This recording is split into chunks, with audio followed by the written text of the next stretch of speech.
Okay. It's fun.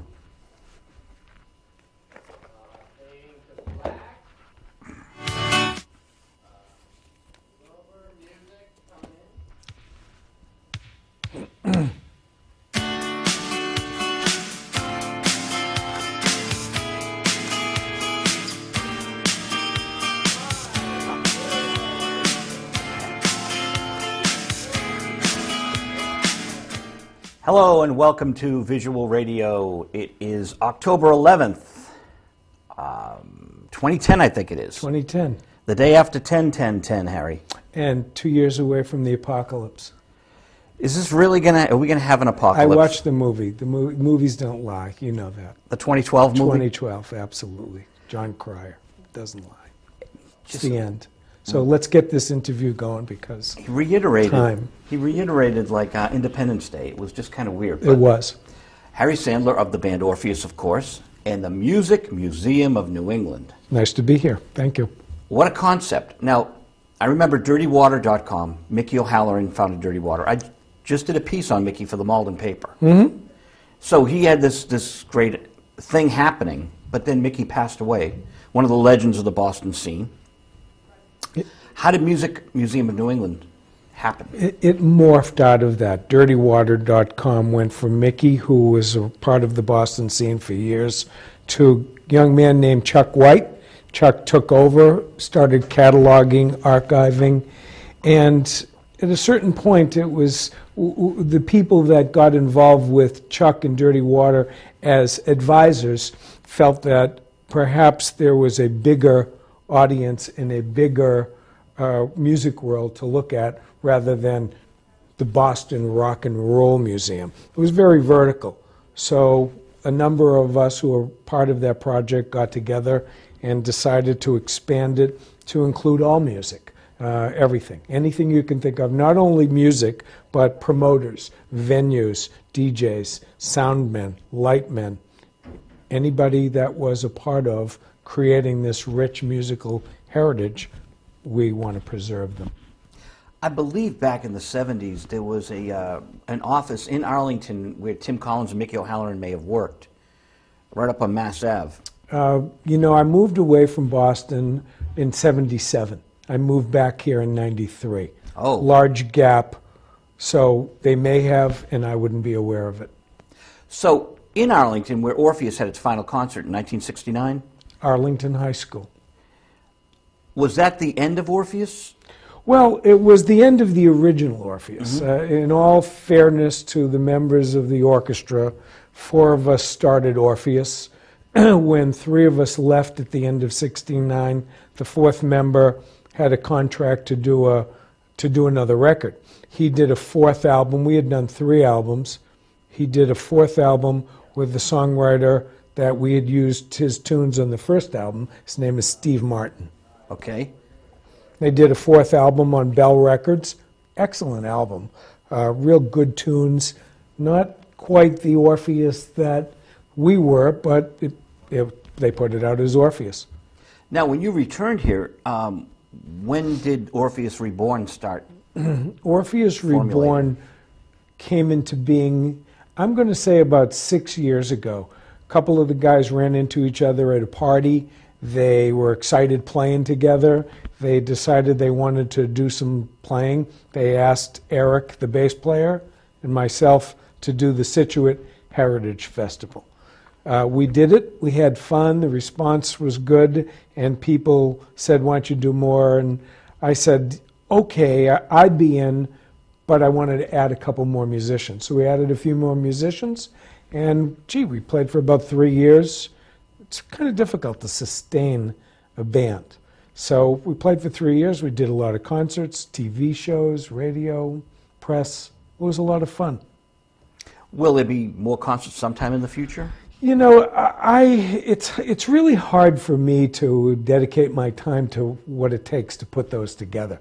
So I'll never count anything out, but it's difficult. It's highly unlikely because it takes rehearsals and time, something that's a precious commodity. So Orpheus and the Beacon Street Union, and this is funny, I brought these albums. I brought these more or less to talk about the New England Rock and Roll Museum. The Music Museum of New England. So sorry.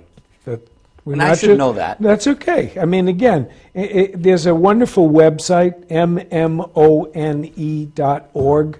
The acronym MMONE stands for Music Museum of New England. And it's, again, more than rock and roll. It's jazz, it's folk, it's pop, it's R&B. It's the music. It's the music of New England. It's not just Boston, it's Fish, it's the Wildweeds from Connecticut. It's whoever... and Oh, the Wild Weeds. what's their first song, Joe? Well, What was the first big hit, Big hit. No Good to Cry, Great Al song. Anderson. Oh, Great just, song. Great I was song. talking to you about the Record Expo out there in Dedham. Yep. November 7th is the next one. They've been doing these for 32 years. Mm-hmm. Randolph Music. And I picked up two of those the 68 RKO compilation albums. Right. Because the Velvet Underground photos in it. Right. They Great. played the Tea Party. And there's No Good to Absolutely. Cry Great song. on the Absolutely. WRKO compilation. Absolutely. And it's a terrific song. It should have been a huge national hit. Well, I mean, Wildweeds morphed partially into NRBQ because Al Anderson went and started playing with them, and that was the end of the Wildweeds. And Joe Spampin, wasn't Joe the bass player or the drummer in that band? I do not recall. Yeah, well, anyway, too many musicians, too many stories. One of NRBQ married Skeeter Davis, didn't they? I don't know. You know Skeeter, End of the World. Yeah, sure. Yeah, because I saw NRBQ at the Paradise and Skeeter was there. Yeah, they're a great band. Great band. So you're going to have dinner with one of, I mean, it's just a coincidence, or maybe not, because you are Music Museum of New England. We are the Music Museum of New England. And Wayne is going to be in town from the Beacon Street Union. Yeah, on Wednesday. If Wow. today's the 11th, then that would be the 13th. Wednesday the 13th. Wednesday the 13th. Does he live in the Absolutely. area? Lives up in Salem, New Hampshire. Oh, that's not too far. No, just right up the 93. So John Lincoln Wright was on like show number 39. This is show 460. So we've But just who's been... counting? I am. Oh. I'm trying to. It's hard to keep on top of it all.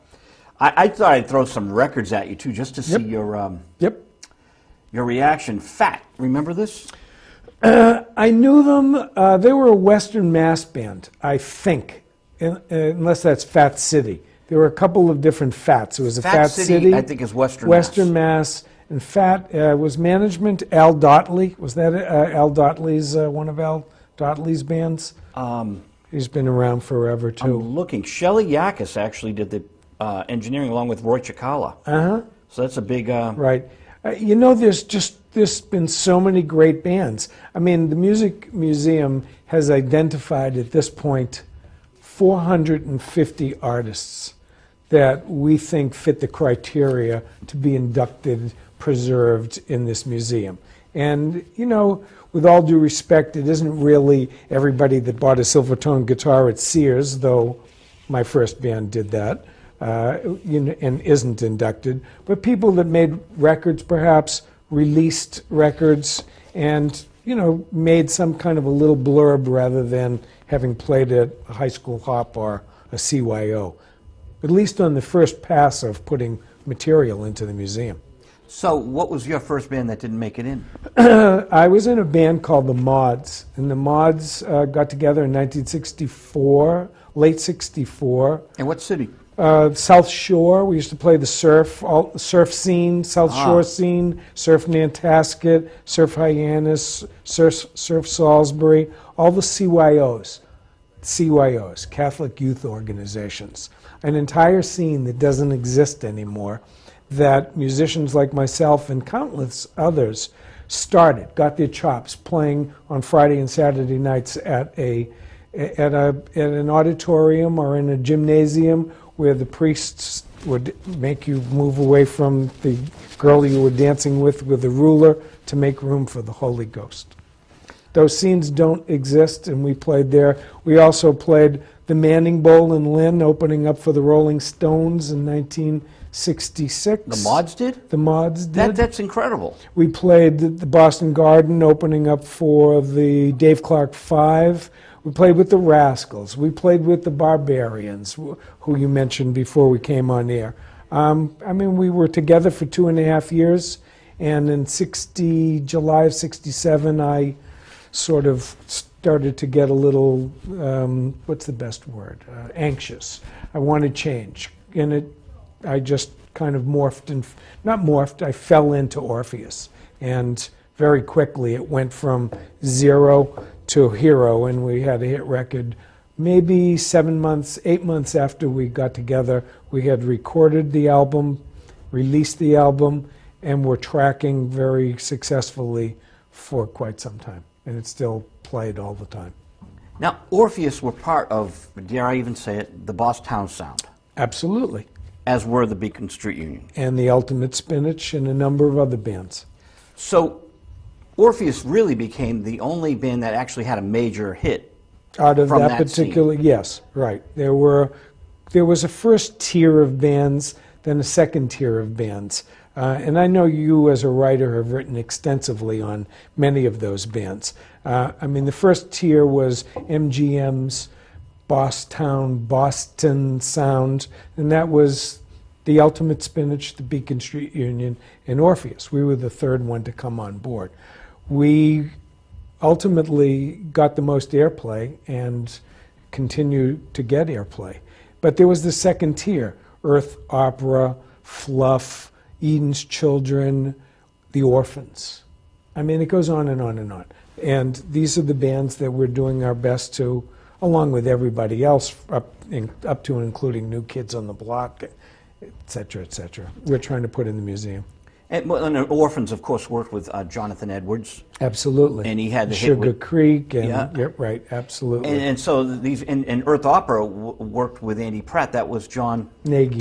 John Nagy, thank Right. you. Earth Opera was, and it's funny, I was just listening yesterday to a CD of Olden in the Way. Olden in the Way is this great bluegrass group, and it's made up of a banjo picker by the name of Jerry Garcia, and a guitar player, Peter Rowan, and a mandolinist, David Grissman. And David and Peter were in Earth Opera. They were part of that first. And was David in the Rowan Brothers later on? No, not that I'm aware of. Okay, that so was, Peter was, though. Peter did an album, the three of them, and then the two younger brothers did an album, Lauren and... Oh, so Peter wasn't in the Rowan Brothers on Columbia. They actually put out an album that was just the younger brothers, the duet, and then they did another album that was another one that I know of. That was the three of them, and they were all wicked good harmonies. Yeah, and it's an extraordinary thing. Barbara Keith, who wrote a song that Barbara Streisand covered and Delaney and Bonnie had hit Free the People. Mm-hmm. Barbara Keith is out in Western Mass with the Stone Coyotes, but she played in a band with still the one, John from Orleans, John Hall. Yeah, John Hall. Mm-hmm. Oh, Kangaroo? Kangaroo, I think. There are so many, John. There are. There are so many. And Adrian Medeiros had a band called Tangerine Zoo. Yep. Where did Tangerine Zoo, did they fall into the Bosstown Sound? You know, like I said, there was this first wave that got MGM sunk millions.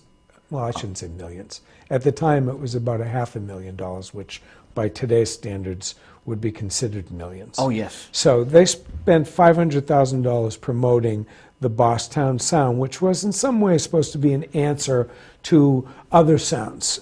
I think that it would have fared better had it been for one letter, and had they actually said the Bosstown Sounds, it may have had a little more viability, because there were a lot of bands with a lot of very unique sounds.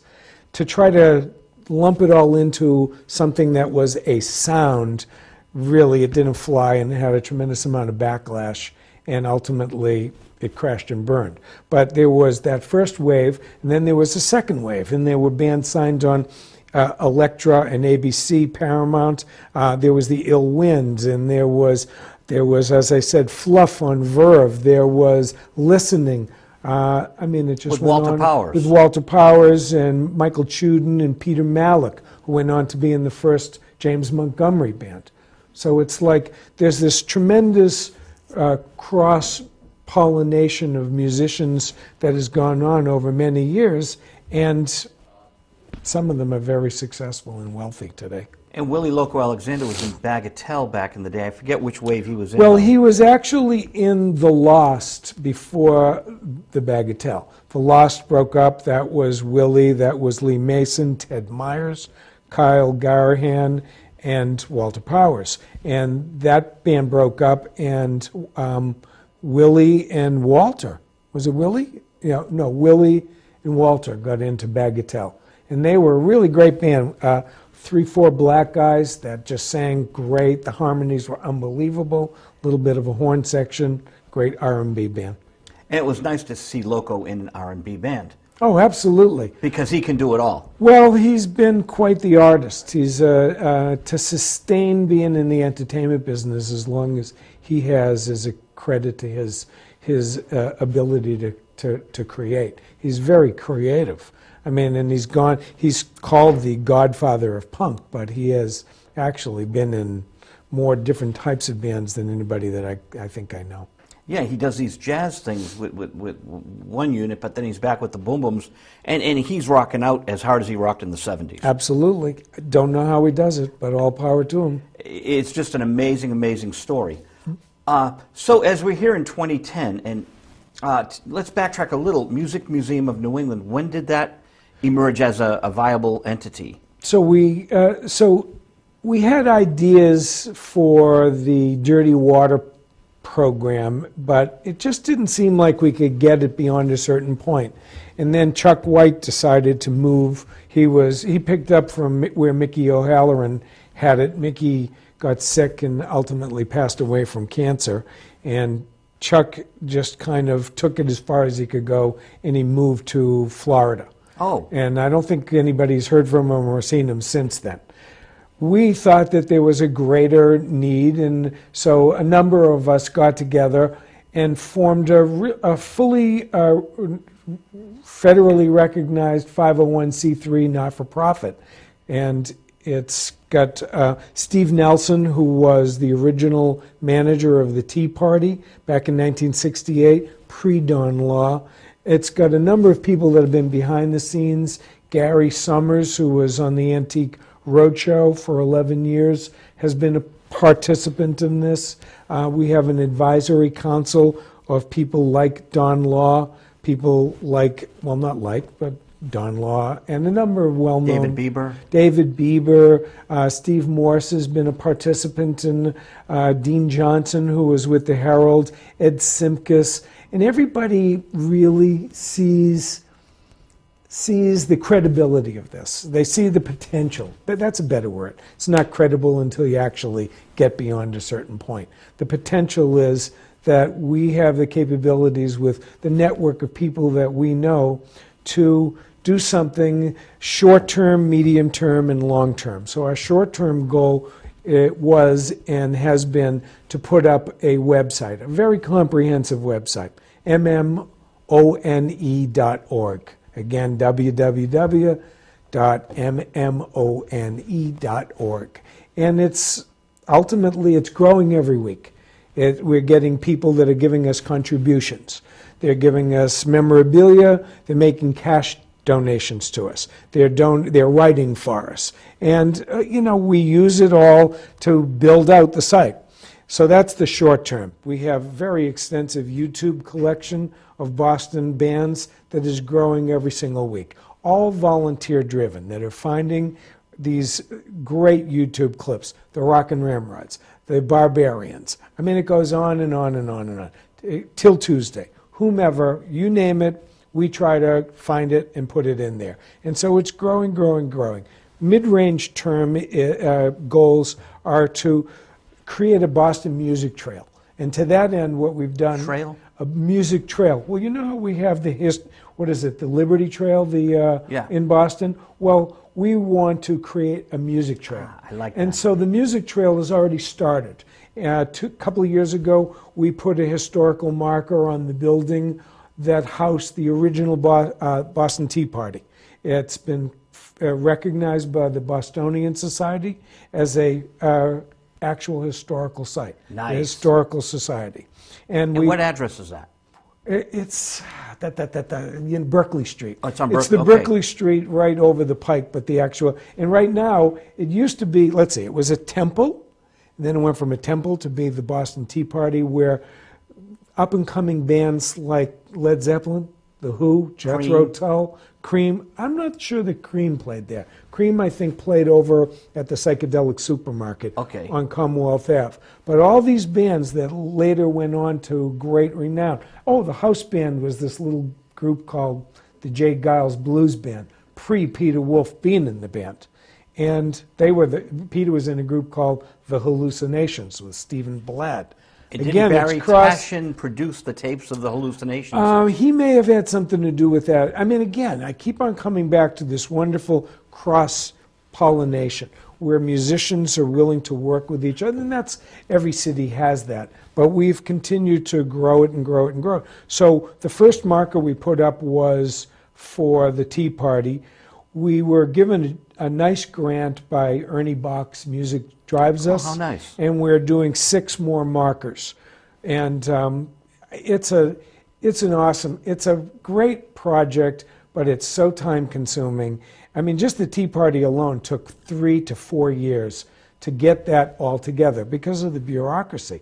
You have to go to the city. You got to work through, the government, the historical society. So once we had identified and gotten them to buy onto the whole project, then we had to go to the building. The building is no longer the Boston Tea Party. Now it's a condo association. So now you have to talk to the condo association, and you got to get the condo association to agree to have a plaque that big put on their building. Led Zeppelin were here. That's right. And so if you go, again, this is really interesting for you viewers that are interested, to go to mmone.org and put in the club Boston Tea Party. Go to the venue page, click on the link that says the Boston Tea Party, and you'll see a whole lot of video that we did there with people like Sibby Hashin and Barry Goudreau from Boston. The guys from the J. Giles Band were there. I mean, there were guys there from the Cars, because everybody went to the Boston Tea Party in the very beginning. That was one of the first big clubs in the Boston area. And the Velvet Underground. Velvet Underground were considered almost the house band there at one point. And if you look in the back of White Light, White Heat, you can see the TY of Tea Party. That's right. On the back photo. Right. So, we've identified 450 artists. We've identified venues that need to be written about and photos. So if any of you people at home have pictures of any of these clubs or any of these bands that you see that are on the website that we've not gotten to yet because it's a slow process, then we'd love your photos, we'd love your contributions, whether it's money or pictures or write-ups. It's your museum. It's not my museum. It's your museum. Now, as a guest of Visual Radio, we found your lost book. That's right. My so lost this is our gift to you. Thank you very much. Orpheus Lost. Right. But you found us and you had us come in here tonight and talk with you. Thank you. And vinyl. Going the way of the dinosaur, maybe making a comeback, who knows. But I thought I'd throw some fun stuff by you. Yep. Aerosmith, when they put out their comeback album on Geffen, which didn't come right back, I think Done with Mirrors. Darkness was a track that they had on the cassette but not on the vinyl. So they put out a special maxi disc, and then there's live tracks with Sam Copper and Sam Copper is on the advisory board of the Music Museum as well. Which is why I brought his name up. I was wondering. Yeah, Sam. Perfect guy to have. Well, when BCN actually went off the air as the premier underground radio station, Sam had Steve Nelson, my colleague with this project, on the air, and it was great talking about the old days. And Sam is working with us, and we're working with him. And they taped all these final BCN broadcasts. Yep. And Sam is now running the HD BCN. He is. He still believes in the format, and it's just difficult because big business has gotten involved with radio and TV, and it's not easy to have a shoestring budget and a bunch of dedicated jocks spinning the discs that they like, not the discs that they're told to like. And I think you can find BCN if you Google it. It's on the web, and it is on HD, a ZLX HD. No. It's the Sports Hub, 98.5 Sports Hub, the HD channel of 98.5. You'll find. Between us, we know all of this stuff. Dude Looks Like a Lady came out. There's 4 different versions: extended mix, remix. You know, I was never. I hate to say this, but in their day, I was never a huge Aerosmith fan.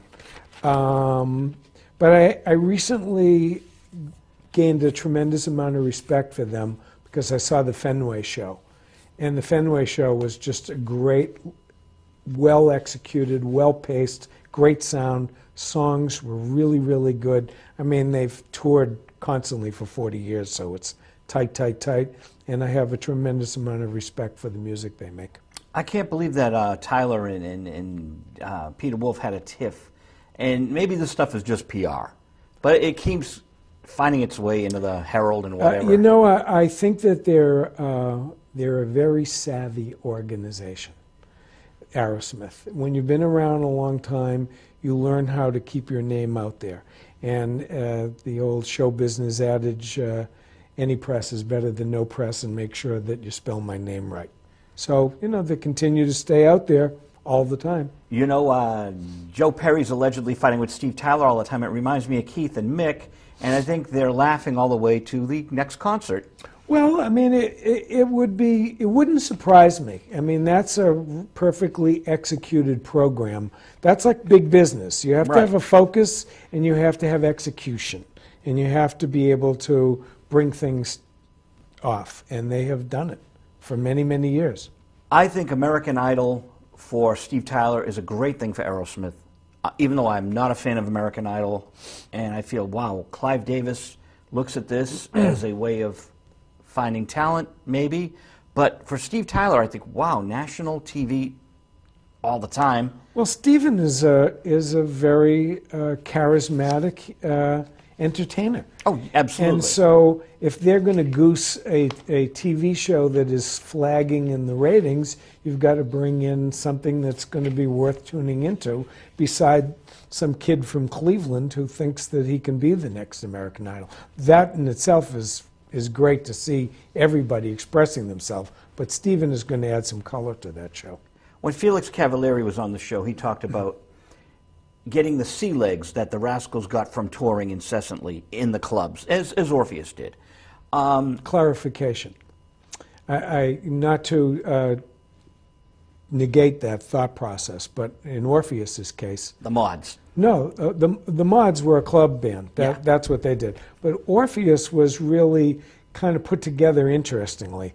The 2 main singers in that band were actually quite well-known folk singers called the Villagers. I didn't know that. They were Broadside's #1 folk duo for 2 years running, 65 and 66. So what's going on in 65 and 66 with folk music? Bob Dylan is deciding that Blowing in the Wind and a folk guitar is not really the way he wants to go anymore, and he decides to go electric. So Bruce Arnold and Jack McInnes, 2 very talented songwriters and guitarists. They were very popular on the folk scene.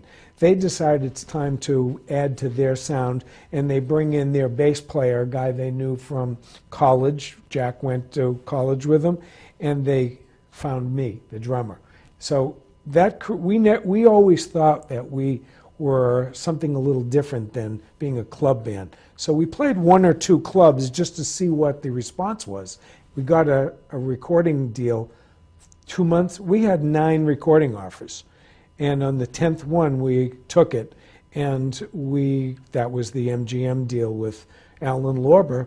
Good, bad, or indifferent, if we had taken the first one, I wouldn't be sitting here talking to you tonight. So we didn't play clubs. We got together. We recorded that album in November and December of '67. The album was released in February. The single was released mid-February. By March, it was tracking. By April, we were doing concerts all over the place. So we never did really one club. Was there a manager and a demo that got the deal?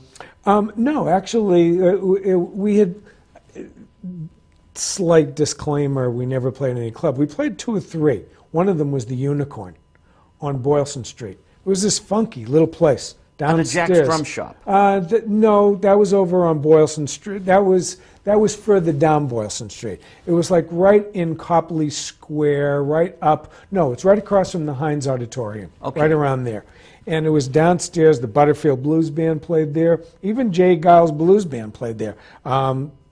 Taj Mahal played there.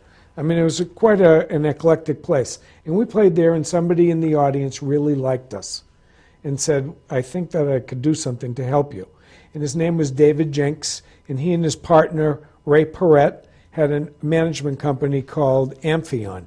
They introduced us to Alan Lorber.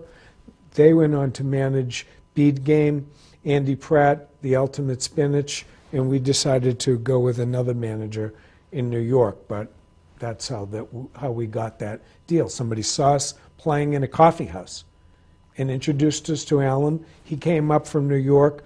We set up in the loft that the management company had. We played 8 or 10 songs. He signed us on the spot. We really liked him.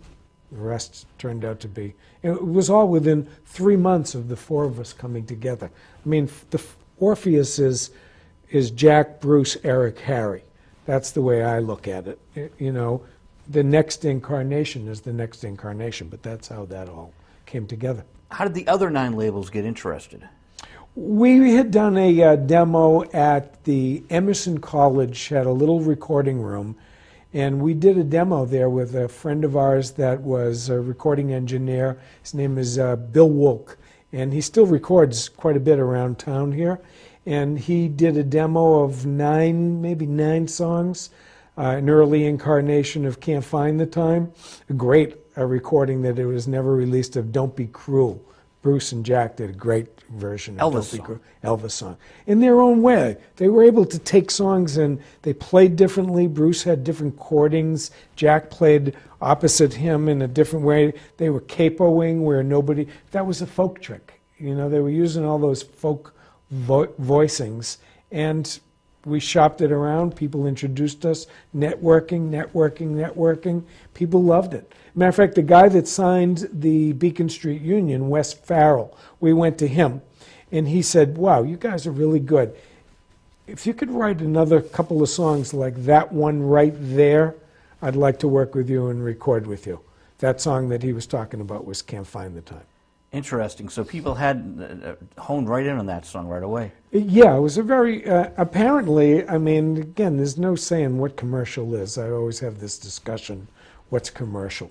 But it seems to be very accessible, and it seems to still resonate with people. So that now the demos, what happened to them? When Orpheus Reborn came back together again 5, 6 years ago, Eric, the bass player, like yourself, he's quite the archivist. Nice to hear. Nice to hear. He's quite the archivist. That must warm David Bieber's heart. Well, and David is the archivist as well. And so Eric, we as a group decided to start our own record label. So we put a record label together called Track 12 Records. Yeah, I think it's Track 12 Records. That's a cool name. Track 12. And we have released, and you can actually buy all of this stuff on the Orpheus Reborn website. But if it's not nonprofit, let's move on from that topic. That's correct. Okay. Yeah. But the demos are out there. The demo is on that website. Oh, that's incredible. Along with he's actually taken pre-Orpheus, he's taken post-Orpheus. So, I had quite a career after Orpheus as a singer-songwriter, not nearly as monetarily rewarding, but artistically very rewarding. I did a lot of recording. So there's a couple of my albums out there, too. Now, my friend Bernard Purdy Yep. came up to Mission Control when I was managing the studio for Michael Johnson. Mm-hmm. And he came up with Bruce Arnold. Yep. And Brad Delp. Yep, sure. Brad Delp, and they cut Can't Find the Time. Yep. And a couple of other tunes. It was a kind of like a quasi-Orpheus, I think.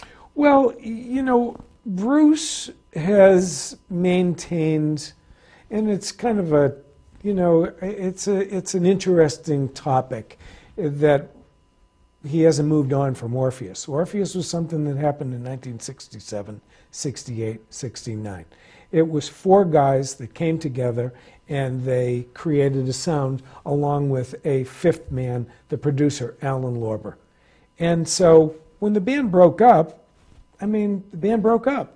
But Bruce has been maintaining for quite a few years that he is Orpheus. And that's just, I mean, that's like saying that, I mean, it's just not the case. I mean, four people contributed to the sound, along with the fifth being the producer.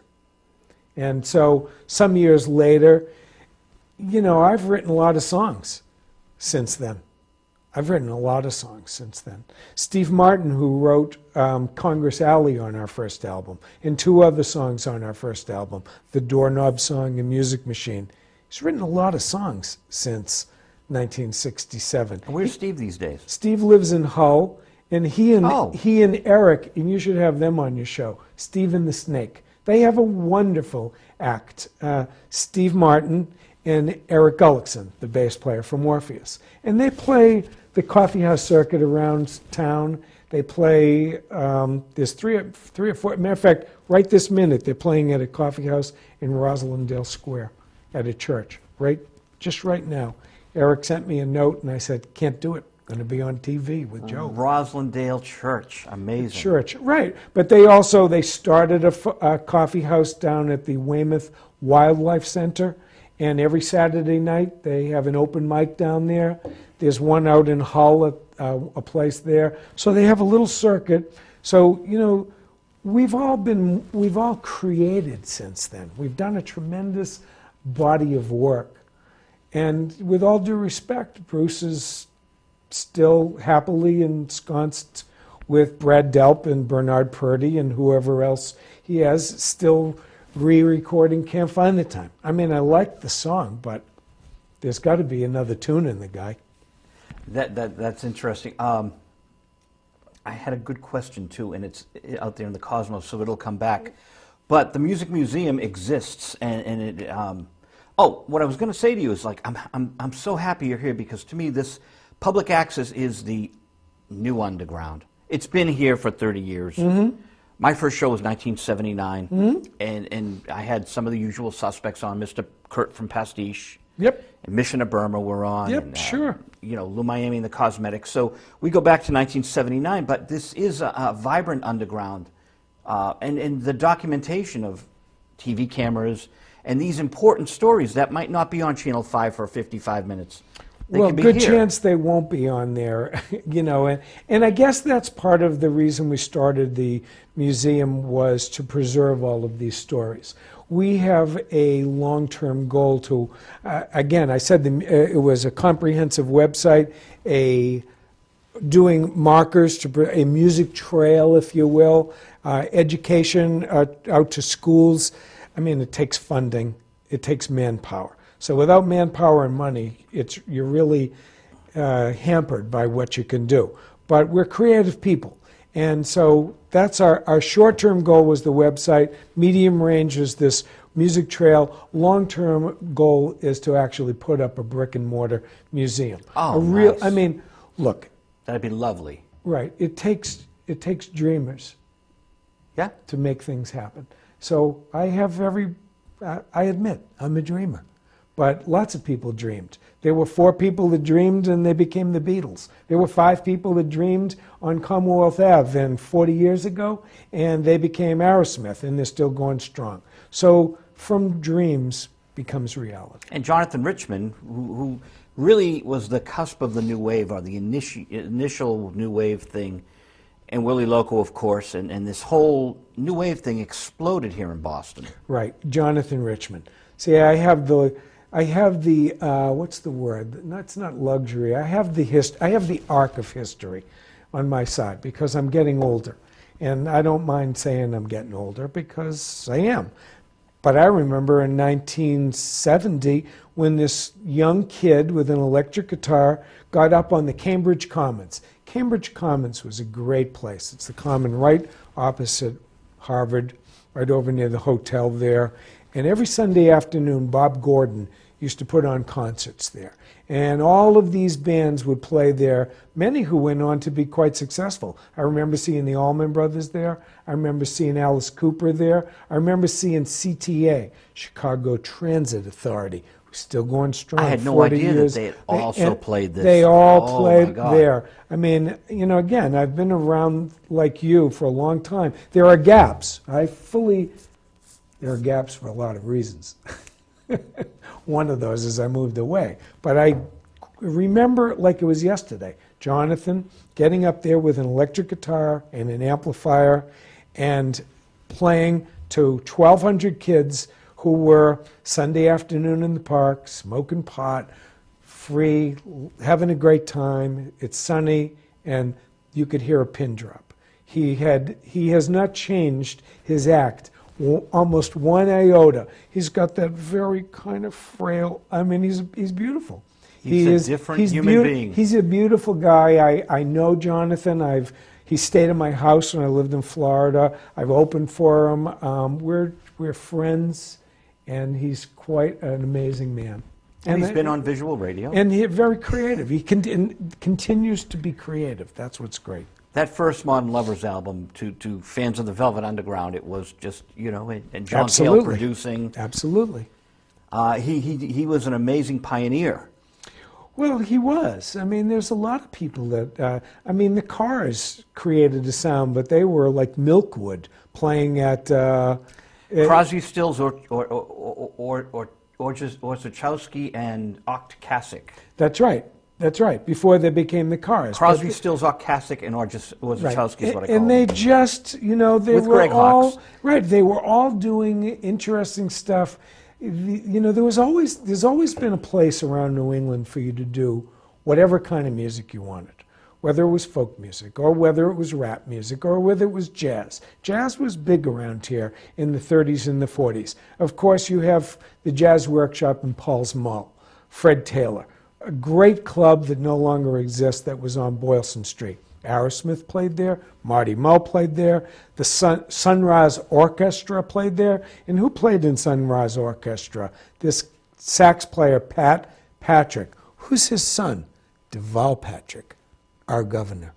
So there are all of these great stories. Really? Right, there are great stories. And well, you know Andy Pratt's band down at the Paul's Mall when Avenging Annie hit? Right. He had John Scofield on guitar. Mm-hmm. He had members of... it was a. Well, he had Rick Schlosser as a drummer. Rick went on to play on a lot of Van Morrison records. As a matter of fact, he did live Mystic. What was the one live at the Hollywood Bowl that came out just recently? Avalon Sunset. One of those. Domino. He's been on. It was a supergroup. It was a that great played group. the Paul's Mall with Andy Pratt. Right, and the bass player was. I mean, again. It's like these stories. We could sit here forever. And we could do a family tree that would just go on forever. The bass player that played in that very first incarnation of Andy's touring band, he was in a band called Butter. Butter was managed by Amphion, the gentleman that found Orpheus and the Unicorn. And the bass player, Andy started a solo project, and the bass player was this great bass player, Abraham Laboriel. Abraham Laboriel's little boy, Abraham Laboriel Jr., is the drummer in Paul McCartney's band now. It just is stunning history. Right. I mean, it goes on and on and on and on. And you're right, a family tree. And, you know, to have people that are dedicated, that are passionate, that are archivalists, that feel compelled to want to contribute. Again, I keep on bouncing back and forth from Orpheus to the museum, but people that want to help us preserve this rich history, it's important to us to have you get in touch with us. Now, as you may or may not know that my friend Bobby Hebb moved up here in the 70s. Sonny. Fellow who wrote Sonny. We just lost him August 3rd. That we did. But he lived in Rockport, and he lived in Manchester by the Sea and Salem. So he is an important part of the Boston scene, I believe, after the fact, because he was touring in this region, as is Al Cooper these days. Absolutely. And Al's been on the show, and Bobby's been on the show numerous times. Absolutely. I asked Al if he would write a piece for us. Oh, nice.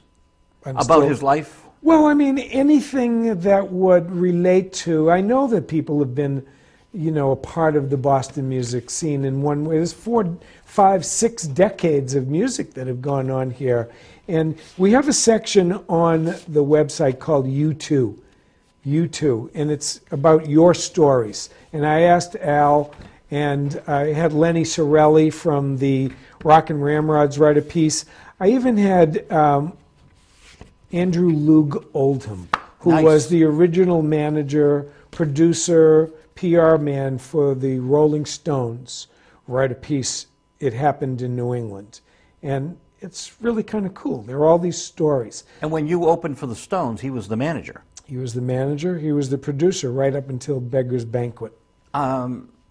Up until Satanic Majesties, when they produced themselves, and then they met Jimmy Miller. Right. And I managed Jimmy Miller for many years. Right, right. So again, we have this thread, You open for the Stones, I work with their other producer. That's right. I read Andrew Loog Oldham is happening again in South America, that he's found some band that's taken off down there. Well, he's happening in a number of ways. Andrew is actually, he's on the underground radio station, Little Stevens Underground Radio on Sirius. He does a radio show on that and still produces and has found some bands in South America. That's where he lives, in Colombia. And he is producing still. Will he come up here in the future? I mean, he comes through town periodically, and when he does, I mean, he's a client of mine, he's a friend of mine, and he's also very close with Al. So when he comes up here, people get together and have dinner. He's got an open invitation to be on the show anytime he'd like. Right, I'm sure. And it's a fun venue, as you can see. It's just exciting to touch the records. You know, again, the Record Expo that Bert and Sheila have, I was talking to you about that. Ken Shelton showed up. And it was great to have Ken Shelton Was there. he WBZ? BCN. BCN, right. He was. Yeah. There was Ken Shelton and Charles Lacodera. Yeah, sure. And Ken showed up at the rock and roll thing. But I had Molty come there again. Molty's a good friend, and he's on the Tammy Show. Yeah, that was, which was just re-released maybe in the last 2 or 3 months or year. Around March. Yep. And Shout Factory sent me my review copy. And I said, Yep. could you please get one to Victor Moulton? Yep. She did, and the next thing we knew, they asked, can Victor do some... Right. We just actually put up 2 pages on the Music Museum site. One for the Barbarians, and then Len Sorelli, who was the keyboardist for the Rock and Ramrods, great band back in 1960s, who did the Rolling Stones tour in 1965. They toured the country with them. Len wrote this wonderful piece on the museum site about Molty. And if you go to the site, I'll have to go look at it It now. really, and again, it's because he sees the need to preserve all of this stuff, and it's a great piece. I hope that if you show it to Molty, that he likes it. Oh, I'll zip it right over to him tonight. Yeah. Via email. Yeah. Shout Factory asked if Molty would do some promo, and he did USA Today and the Boston Globe, so it was great. As David Bieber said to me on the phone, he goes, this is an iconic moment. This is a very important DVD. And It was the very first rock concert that was filmed, I believe, according to the press releases. to have the Supremes and James Brown and Boston represented by the Barbarians, a Provincetown, but I consider Absolutely. him... Molty considers himself a Provincetown band. I consider him an They important... played at the Atlantic House, I think, didn't they, up there? That was like the only venue that you could really play at, right in the center of town. You came right into town, the Atlantic House, and it was a great stage right in the middle of town, and that place was swinging, and they were a nasty band before nasty bands were around. The long hair and the sandals. So you played with them. Before the Mods got into the surf Nantasket scene and became a house band, we found this little place out in Taunton. It was called the Cotillion Ballroom. And there was nothing. There were these two guys that wanted to put on high school hops at the time. Remember, CYOs, armories, there weren't a lot... There aren't a lot of places like that now, but back then every high school had a dance, every Catholic organization, and this was just a function room that was sitting empty, and they would have weddings there. And so they started off and they hired us and assigned us and managed us, the mods, and bought us all this equipment and gave us a truck. And it started off on Friday nights. There were like 75 people there, big room, 75 people. And then by the time we left there a year later and became a surf band, every single Friday night there were 1,000 people there. And it was packed, and it was just the music of the 60s. Barbarians were one of the bands that they brought in to play there, and we opened for them a couple of times. Nice. Mickey from the incredible two-man band, ITMB, he worked with Adrian Barber, who came in and worked with Aerosmith and Intramedia. Mm-hmm. And Adrian Barber worked with Cream, of course, and the Velvet Underground. So, as you mentioned, Andrew Lou Goldham, you've got Adrian Barber, and all these names coming through Boston. People don't realize what a vibrant community. Well, and again, that's what our mission is, to preserve this great heritage. So Intramedia has to be along the trail, right? Intermedia? Studio. Well, I mean, look, Berkeley. I need people to write about these places. We've identified We've identified 400 bands. We only have 143 pages up with, artwork, with bios, and we've identified all of these venues, including the Rat. And you know where the Cave is? No. Right. So there's all of these clubs that were before my time. Lenny's on the Turnpike. You must have Lenny's. Yeah, where Bobby Head played. That's right. So all of these places. Lou Reed played solo. Right. And our mission, our love, our passion is to really write about all of this stuff so that it's preserved. It was great. You're right. The culture, this great culture, where everything is like intertwining, where jazz musicians are playing with R&B, where R&B is playing with folk, where this guy, back in 1974, I opened up for Martin Mull at the Jazz Workshop. Was Greg Hawkes playing in the band? And Greg Hawkes, that's where our seventh guest. Right, and Greg Hawkes was in the band with Richard Edelman. Richard Edelman was the drummer for the Orphans. The Orphans were a great Boston band. Eric Lilliquist. I'm going to force you to give me their bio and donate it to the museum because it's the definitive bio. Oh, the one I wrote on All Music? But I don't own that. All Music has that. Well, I bet you that there's a way to give credit to, but that's at a later time. Yeah, Eric Lilliquist, we must get him on the show. Eric Lilliquist still lives out in, where does he live? Just out beyond Concord. Gardner, I believe. Oh, because I had another address from when I did that bio, and I wrote it and it returned to send us. But it's a wonderful bio, and it captures all of that. It really is. Well, part of it's due to this show. Jonathan Edwards was on and gave me some great info, and then I talked to Eric. Yep. And I bumped into someone who knew Eric the other day, too, so I have to reconnect with him. This show is the nice form. We have John Lincoln Wright, and then we have Marshall Simpkins. Yep.